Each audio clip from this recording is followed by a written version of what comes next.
মাছের ডিমের বড়ার রেসিপি সকলেরই প্রায় প্রিয়, তাই আজকে শেয়ার করলাম আমি কি করে বানাচ্ছি মাছের ডিমের এই স্পেশাল রেসিপি।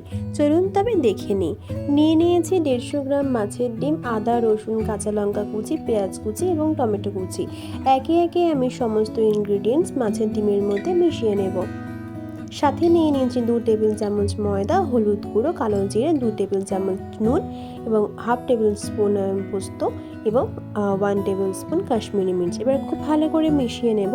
মিশিয়ে নিয়ে আমি 5 মিনিট স্ট্যান্ডিং পয়েন্টে রেখে পরপর একে একে বড়াগুলো ভেজে নেব।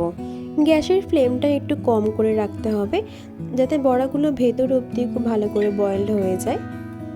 অনেক সময় গ্যাসের ফ্লেম বাড়িয়ে রাখলে ডিমের ভেতরকার পোর্শনগুলো কাঁচা থাকতে পারে, তাই আমরা চেষ্টা করব গ্যাসের ফ্লেমটা মিডিয়াম টু লো ফ্লেমে রাখতে।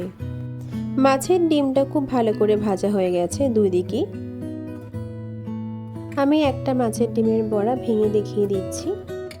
তৈরি হয়ে গেল মাছের ডিমের স্পেশাল রেসিপি।